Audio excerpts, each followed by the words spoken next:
로마서를 강의하면서 제가 얼마 전에 칼빈의 5대 강령에 대해서 말씀드린 적이 있습니다. 아마 여러분들 좀 노트를 하셨을 텐데, 칼빈의 강령을 영어로 튤립이라고 이렇게 표현하는데 앞 글자만 따서 첫 번째가 이제 전적 타락, total depravity 하고 그 다음에 unconditional election, 전적 타락 후에 무조건적인 하나님의 선택, 또 limited atonement, 제한적인 속죄, irresistible grace, 불가항력적인 은혜, perseverance of the saints, 성도의 견인, 이렇게 이제 5가지로 나뉘는데, 저희가 오늘까지 하면 이제 로마서 1장의 내용이 다 끝나고 칼빈의 5가지 강요 중에서 전적 타락의 부분이 끝나는 겁니다. 교리 중에 하나인데요. 이제 여러분이 이 전적 타락에 대해서 조금 더 설명을 하면 이런 겁니다. 이 토탈, 전적이라는 말은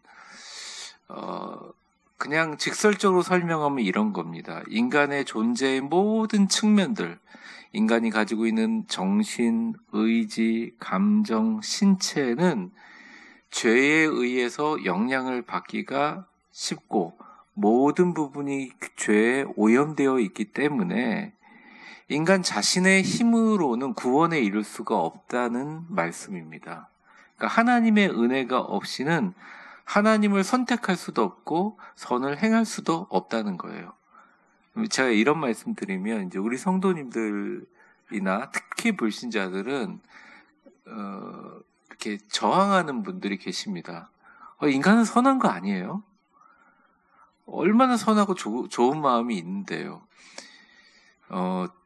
그런데 여러분, 우리 자신을 볼 것도 없이 인간의 역사를 쭉 되돌아보게 되면 물론 정말 소수의 선한 사람들이 있었죠.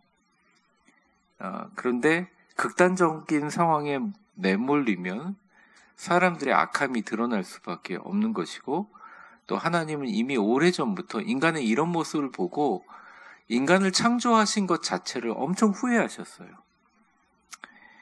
앞에 여러분들 교재에 보시면 타락한 인류의 상태는 현실입니다, 이렇게 나와 있고, 오늘 본문은 인류가 하나님을 거부하는 것과 그 선택에 파괴된 결과를 생생하게 묘사하고 있는데, 죄의 깊이를 강조하는 동시에 죄를 슬퍼하고 구원을 갈망하는 하나님의 마음에 대해서 다루는 거죠. 그런데 사실은 이 전제 자체가 인간이 하나님의 진리를 바꾼다는 것 전제 자체 이전에 칼빈은, 또 이미 먼저는 바울은 사람은 악하다는 거예요. 그러니까 사회생활을 하거나 어떤 처세를 하는 사람이 기본적으로 내 주변에 정말 선한 사람만 둘러싸였으면 좋겠다라고 생각하지만, 인간의 깊은 본성으로 들어가면 가장 중심에 자기가 있고 자신을 위해서 가장 극단적인 상황에 악을 행할 수밖에 없다는 것이 인간의 본성이라는 것이 성경이 갖고 있는 인간의 기본적인 것입니다. 그러니까 하나님의 아들을 보내셔서 죽이시면서까지 우리를 구원했던 건 이유가 있는 거예요. 순리대로 인간이 갖고 있는 자유의지대로 적절히 회개하고 그들이 돌이켜서 하나님께 돌아올 것을 바랬는데 안 되는 거죠. 하나님이 처음부터 아예 그러면 전 인류를 할 수 없으니까 세계 민족으로 이끌 만한 이스라엘 민족을 선택해서 시범적으로 그 민족들에게 직접적으로 역사에 관여하면서, 때로는 그들의 자유의지가 약간 개입되고 방해되는 것도 불가하면서 막 했는데 실패하셨다는 거죠. 여러분, 오늘 그 교재에 보시면 창세기 6장 5절에서 6절까지 보게 되면 아담과 하와 이후에 하나님께서, 그리고 여러 그 이후에 조상들이 나옵니다. 아담의 그 자손들, 그리고 그 아담의 세 아들의 자손들이 나오면서 너무 악하니까 이렇게 얘기를 하세요. 창세기 6장 5절서부터 6절 같이 읽겠습니다. 시작. 여호와께서 사람의 죄악이 세상에 가득함과 그의 마음으로 생각하는 모든 계획이 항상 악할 뿐임을 보시고 땅 위에 사람을 지었음을 한탄하사 마음에 근심하시고. 네, 후회하셨다는 말이, 후회하셨다는 말. 그런데 하나님이 사람을 창조하면서 자신의 형상으로 만들었기 때문에 끊임없이 하나님의 마음은 탕자로 집 나간 아들을 기다리듯이 하나님은 끊임없이 그들이 돌이키고 회개하기를 바라는 겁니다. 잠깐 회개하고 또 나쁜 길로 가더라도 다시 돌이키기를 바라고 다시 사는 것을 바라는 겁니다. 그러니까 하나님이 창조하신 피조물들의 극단적인 악은 하나님을 거부하는 건데, 하나님을 거부하게 되면 하나님의 그 사람들에게, 인간에게 주어진 건 오직 죽음밖에 없기 때문에 이 인간의 죽음과 완전히 갖고 있는 자유의지를 완전히 잃어버리게 만들고, 뭐 나이 먹어서도 죽게 만들잖아요. 여러분 창세기에 보게 되면 수명을 제한해 버리지 않습니까? 그러면서 하나님께서 어떻게든 하는데 이 죽는 것을 기뻐하지 않는다는 거예요. 하나님은 돌이키시는 걸 기뻐하신다는 거죠. 에스겔 28장 23절에 계시의 말씀인데 이렇게 얘기합니다. 주 여호와의 말씀이니라. 내가 어찌 악인들이 죽는 것을 조금인들 기뻐하랴. 그가 돌이켜 그 길에서 떠나 사는 것을 어찌 기뻐하지 아니하겠느냐. 이렇게 얘기합니다. 하나님은 돌이키는 것을 지금도 바라고 계신다. 좀 재미있고 소망이 있고 기쁜 그런 말씀을 좀 전하고 싶지만 로마서가 이렇게 구성되어 있으니까 어쩔 수 없어요. 2장부터는 괜찮습니다. 근데 1장은 내용이 계속 이거예요. 오늘 이제 마지막인데 첫 번째 A번이 인간의 타락한 본성이라는 거예요. 아직까지도 인간에는 선한 마음이 있습니다. 인간의 하나님의 형상을 대변할 만한 아름답고 선한 마음이 있습니다. 이런 분들이 계실 텐데 28절부터 31절까지 바울은 이렇게 묘사를 하고 있어요. 오늘 이제 본문의 말씀이기도 한데 같이 읽어보죠. 본문 말씀이니까 시작. 또한 그들이 마음에 하나님 두기를 싫어하며 하나님께서 그들을 그 상실한 마음대로 내버려 두사 합당하지 못한 일을 하게 하셨으니 곧 모든 불의, 추악, 탐욕, 악의가 가득한 자요, 시기, 살인, 분쟁, 사기, 악독이 가득한 자요, 수근수근하는 자요, 비방하는 자요, 하나님께서 미워하는 자요, 능욕하는 자요, 교만한 자요, 자랑하는 자요, 악을 도모하는 자요, 부모를 거역하는 자요, 우매한 자요, 배약하는 자요, 무정한 자요, 무자비한 자라. 이렇게 나옵니다. 근데 그 악에 대한 이 묘사나 리스트들은 그냥 접어두고 제일 중요한 건 위에다가 검은 조금 굵은 글씨와 빨간 글씨로 섞어져 있는 그 부분이에요. 그들이 보여주세요, 혹시? 네, PPT 좀 보여주세요. 그렇게 표시를 안 하셨구나. 근데 교재에 나와 있어요. 그러면 또한 그들이 마음에 하나님 두기를 싫어하며 거기 보면 빨간 글씨 뭐라고 나와 있습니까? 하나님께서 그들을 그 상실한 마음대로 내버려 두사 합당하지 못한 일을 하게 하셨으니. 잘 보면 주도를 누가 하세요? 하나님이 하세요. 너무 싫으니까 그냥 내버려 두는 거예요. 그리고 그대로 하게 만들어 버리는 것입니다.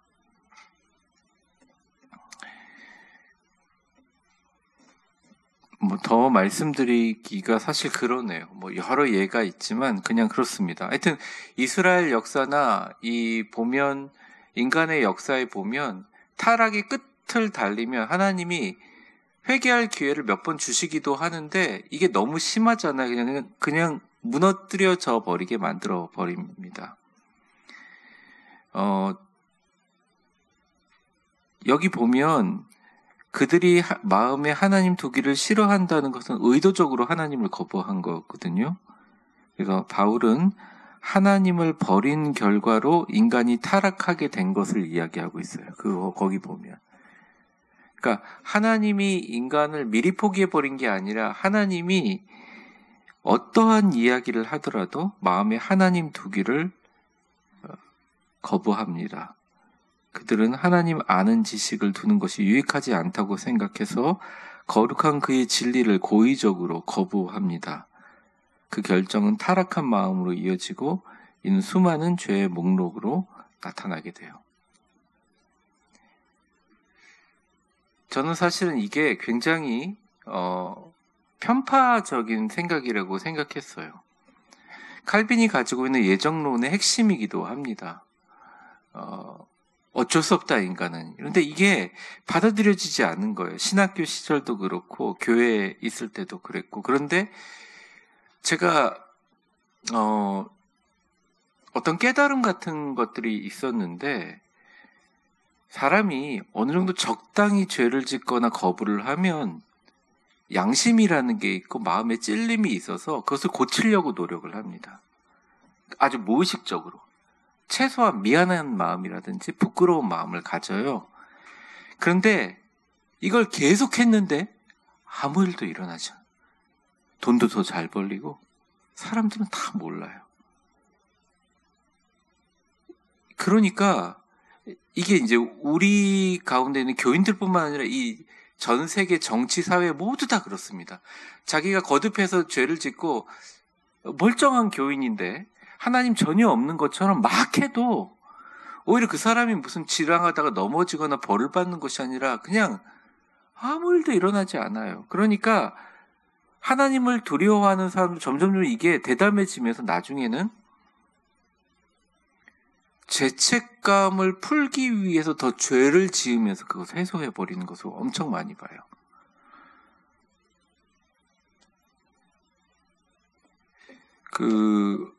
이제 기혼 남자, 여자분들, 특별히 남자분들의 어떤 성적인 타락 같은 것들, 가정이 파괴되는 것들, 사례들을 좀 보게 되면 처음엔 너무 미안하고 너무 마음에 찔리고 자식 보기에도 그리고 부인 보기에도 그런데 이게 반복되면서 어느 순간이 되면 자신이 그런 죄를 범하는 것에 대한 정당화의 이유가 내가 너무 죄책감이 심해서 이거를 해소하기 위해서 그걸 해버리는 거예요.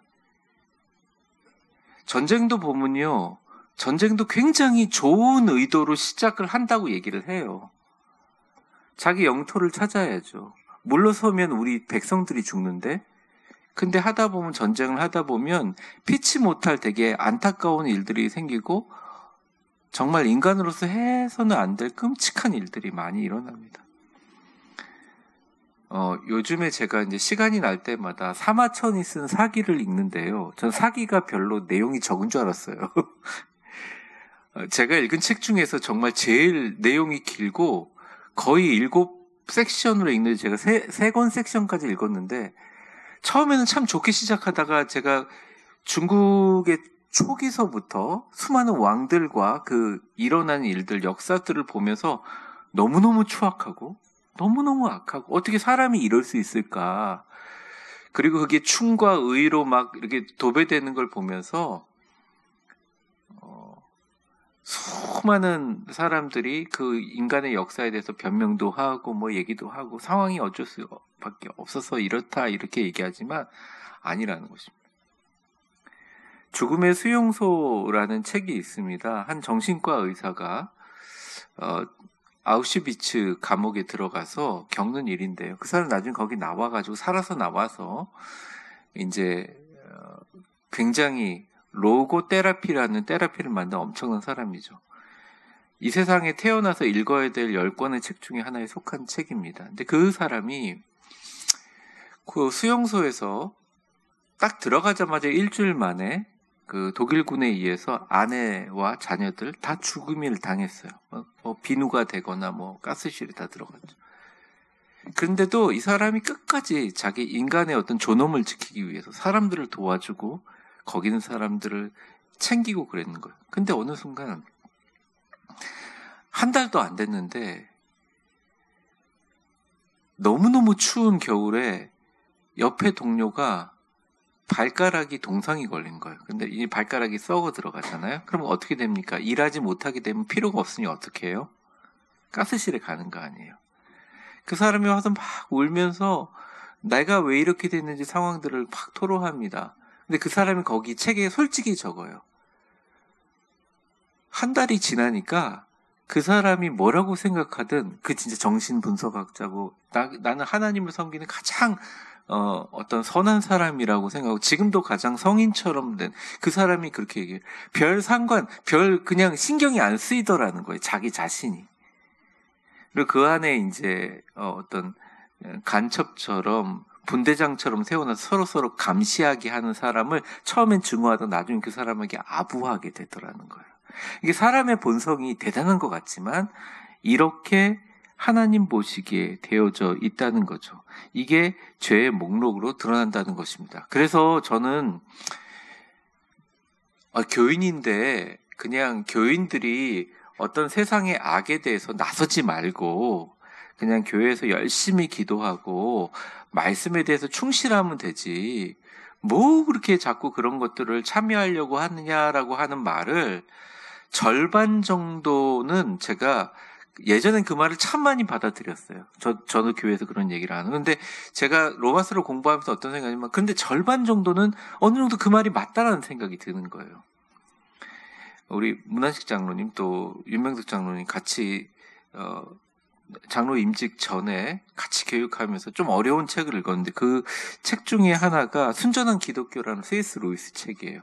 거기 나온 구절을 제가 하나 실었거든요. 그 밑에 보시면 뭐 화면을 보셔도 됩니다. 같이 한번 읽어볼까요? 시작.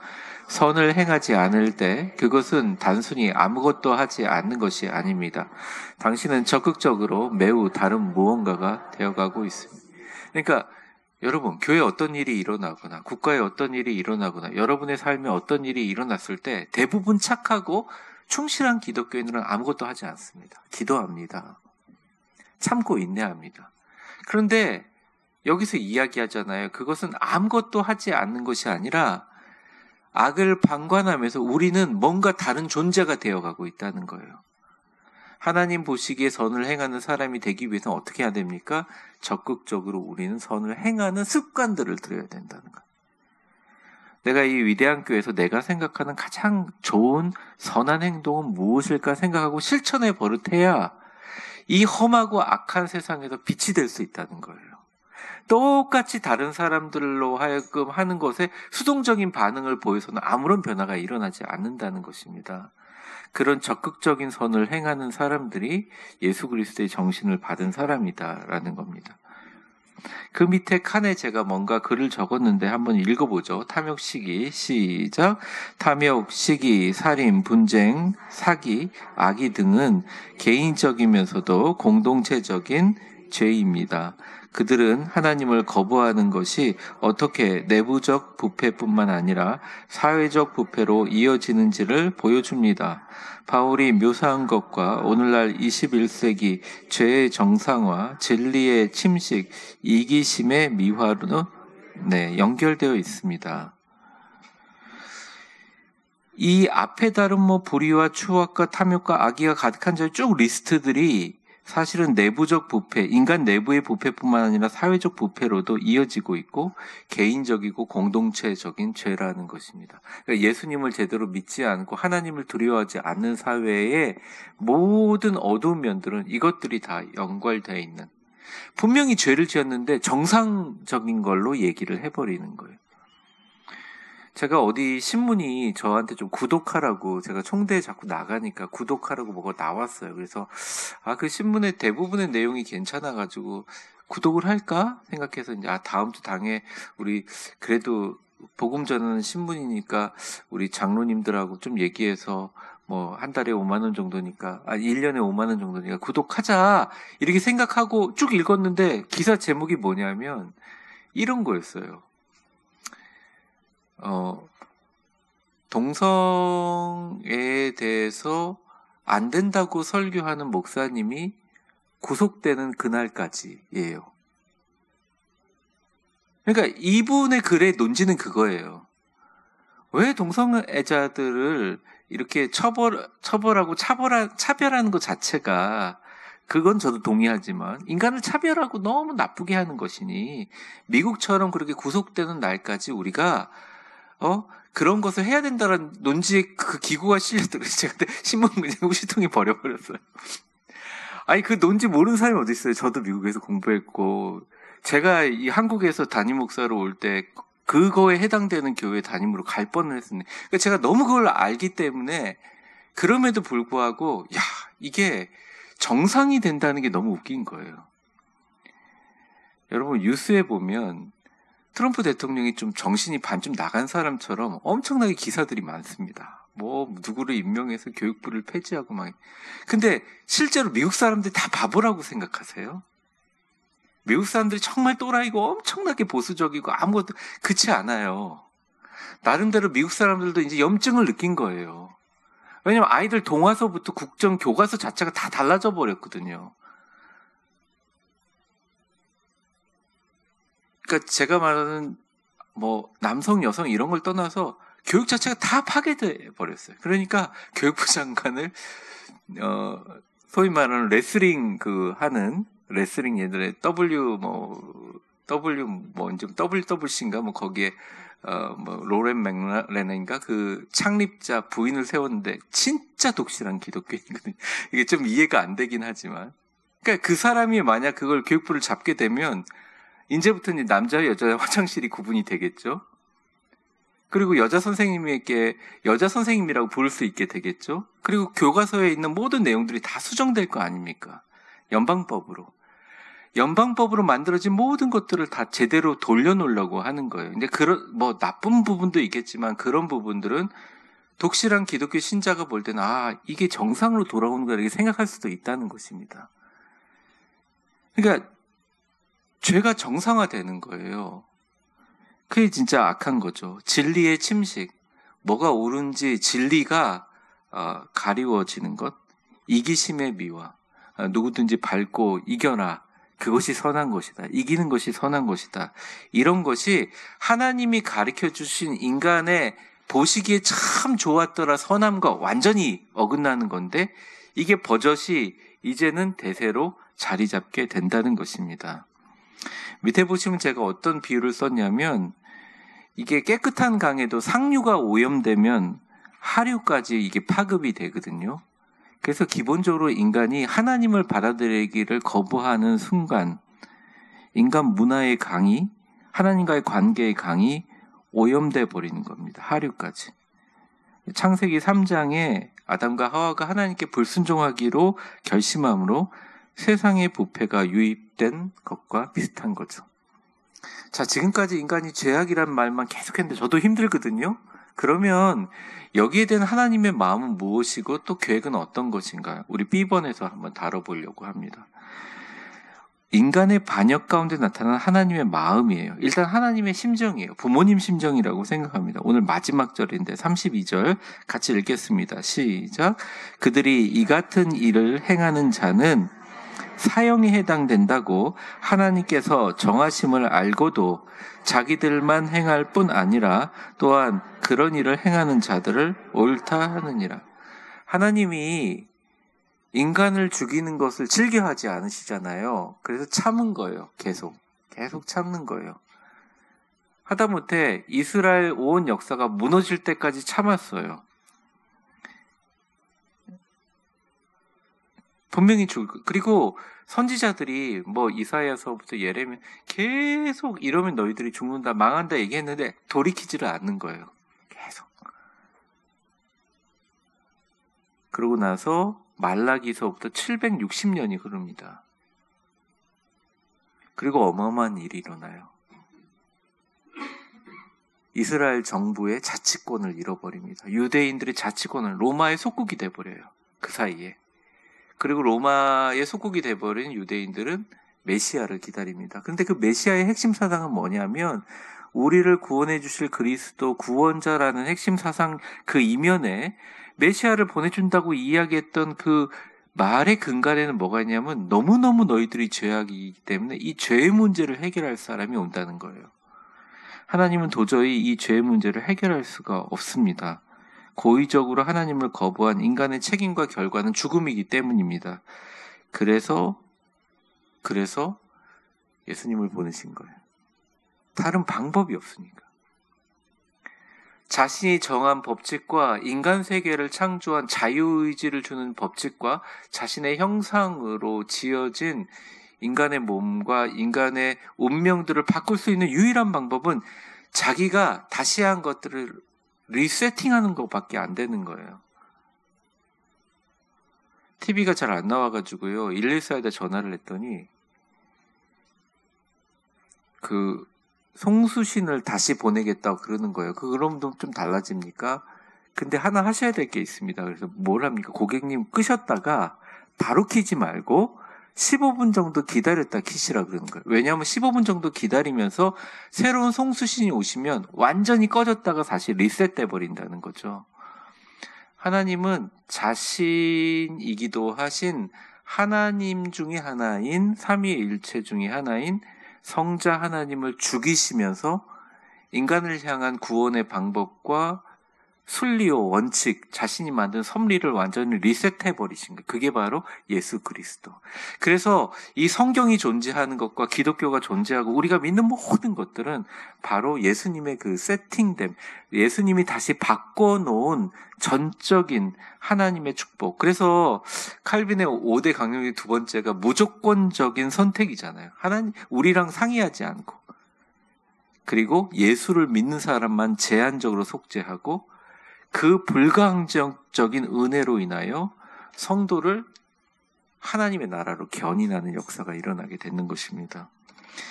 이사야는 이런 얘기를 했어요. 5장 20절 말씀 같이 읽겠습니다. 시작. 악을 선하다 하며 선을 악하다 하며 흑암으로 광명을 삼으며 광명으로 흑암을 삼으며 쓴 것으로 단 것을 삼으며 단 것으로 쓴 것을 삼는 자들은 화 있을진저. 네.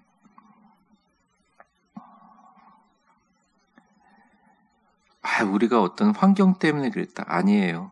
인류의 악과 하나님의 심판은 그들이 하나님의 것을 자기의 것으로 거짓으로 바꾼 데 있다는 것을 하나님은 분명히 인식하고 있습니다. 무관심하지 않으세요. 이 땅에 벌어지는 모든 악에 대해서 무관심하지 않으십니다. 다만 그분이 공의롭게 판단하고 세상을 뒤집기 전에 한 번쯤 회개를 일깨우고 구원받기를 원하시기에 그 중간 사이에 우리를 증인으로 보내신 거예요.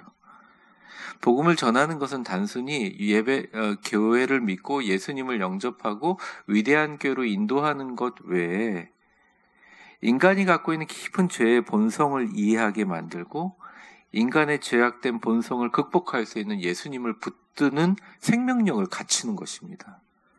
가장 중요한 그 부분이 우리는 사실은 교회를 전하는 것이 아니라 생명을 전하는 것과 같아요. 그래서 우리가 하시는 위대한 하루를 나눠준다든지 사람들이 교회 나오라고 하는 작은 우리의 몸짓과 또 선교를 돕는 이런 것들은 굉장히 가치 있는 일이라고 생각합니다. 제가 치앙라이 선교사님하고 잠깐 오늘 이렇게 이제 카톡을 좀 나눴는데 정말 돈이 없어서 이렇게 멈춰져 있던 맷더 교회 실제 가보면 크거든요. 가보신 분들도 여기 꽤 있으시겠지만 거기가 이런 액세서리 외에는 정말 급속도로 잘 지어져가지고 12월 달 말에는 이제 완전히 마무리해서 지금까지 이렇게 가장 크게 도와준 위대한 교회와 함께 이렇게 봉헌식을 좀 하고 싶다 이렇게 연락이 왔어요. 저희 교회력으로 봐서 지금 임직식도 있고 저희도 준비할 게 되게 많으니까 1월이나 2월 정도로 하자라고 했으면 그렇게 미룰 거예요. 왜냐면 그게 그쪽에 있는 노예들이 다 들어오는 거니까. 일단은 제가 당회랑 상의하겠다 이제 얘기했는데 그렇게 방해하고 주변에 그렇게 힘들게 하던 그게 아카족 족속이잖아요. 소수민족인데 그렇게 하던 사람들이 교회가 번듯하게 지어지니까 와서 막 좋은 얘기를 한다는 겁니다. 왜냐하면 거기가 또 장소가 될 수 있잖아요. 그러니까 이게 참 사람이 갖고 있는 다른 면인 것 같아요. 꾸준하지 않고 그때그때 변화되는 이 풍조들. 그러면서 정말 위에서 기도해 달라고 그렇게 얘기를 하는 거예요. 얼마 전에 인도네시아에 되게 규모 있는 교회인데 교인들이 예배드리고 있는데 불 지르는 일이 일어났거든요. 어마어마하게 끔찍한 일입니다. 다행히 한 사람도 죽지 않았어요. 근데 교회는 완전 잿더미가 돼버렸거든요. 그러니까 인간으로서 어떻게 그런 일을 벌일 수 있느냐. 99%가 어떻게 보면 이슬람 교도인 사람들인데 그 1%도 안 되는 크리스찬들에게 어떻게 그렇게 할 수 있느냐. 가까운 일본 같은 데도 우리가 볼 때는 그냥 일본은 일본 정도로 생각하지만 일본 안에서도 얼마나 많은 목사님들이 테러 위협을 당하는지 모릅니다. 마귀는 이 세상의 공중의 권세 잡은 자들은 어떻게든 교회가 무너지기 위해서 최선의 욕을 다 합니다. 어떻게 하느냐? 자기들이 뿔 달리고 나와가지고 갖고 있는 삼지창 갖고 우리를 괴롭히는 게 아니에요. 인간의 악한 본성을 자극하는 거죠.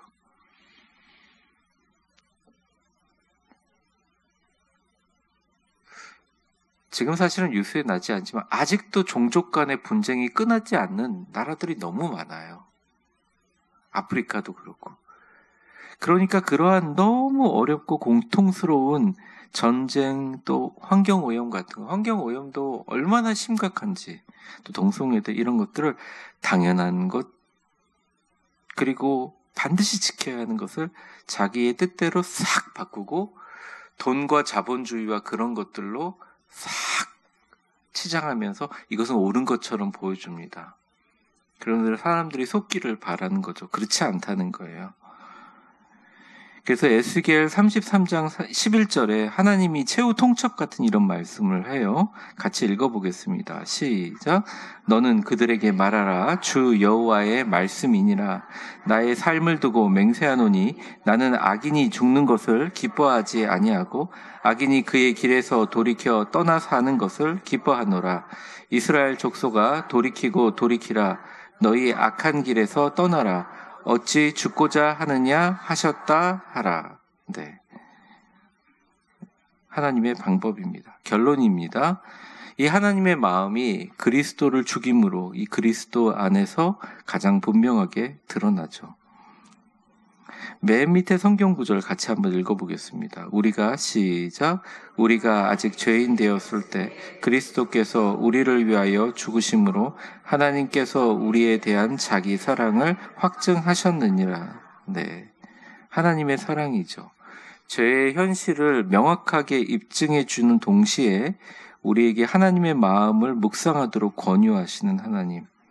타락에도 불구하고 사랑이 충만하시고 변함없고 회복을 향한 그분의 소망은 확고하다. 이렇게 교재의 마지막으로 다루고 있습니다.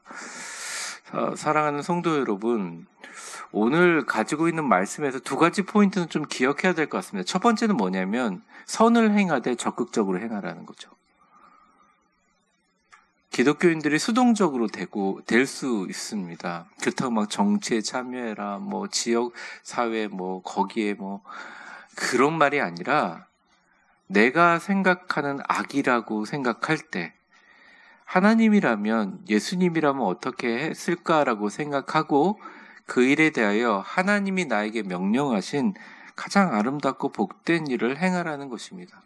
나를 통하여 예수 그리스도의 십자가의 사랑이 나타날 수 있도록 나의 모든 삶에 조금 더 내가 희생하더라도 조금 더 내가 노력하더라도 그러한 일을 행하는 것이 바로 신앙인의 실존이다. 이게 첫 번째 개념입니다.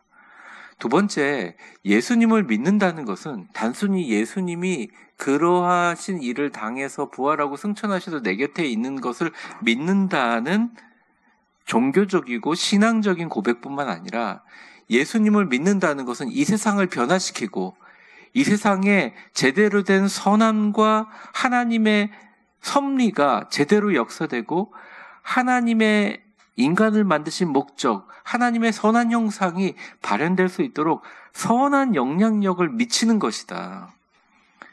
이 두 가지를 가슴에 품고 오늘 같이 기도하는 여러분들 되시기를 주의 이름으로 축원합니다. 우리 같이 기도하겠습니다. 축복합니다. 이제는 우리 주 예수 그리스도의 은혜와 역사의 주관자가 되신 하나님의 사랑과 성령의 충만하심과 교통하심이 정말 어떤 나라와 어떤 국가가 어떤 개인이 어떤 단체가 이 세상을 주도하는 것 같아도 하나님은 다 계획이 있고 다 계획에 있어서 사람을 세우시고 하나님이 하시는 모든 일들은 하나님이 허락하는 일들만 진행된다는 것을 깨달아 하나님의 허락하심 하에 죄악으로 타락된 이 세상을 구원하기 위하여 우리 주 예수 그리스도 보내심을 감사하며 이제는 예수님 손잡고 내 평생 예수만 자랑하고 살리라. 위대한 교회 다니는 동안 빛과 같이 구원받는 수많은 사람들을 주께 인도하는 축복의 남은 인생을 살리라. 다짐하며 담장을 넘기로 다짐하는 위대하고 복된 모든 성도들, 특별히 오늘 수요예배에 참석한 모든 분들 머리머리 위에 그의 가족들 위해 이제와 영원히 함께 계실 것을 간절히 축원하옵나이다. 아멘.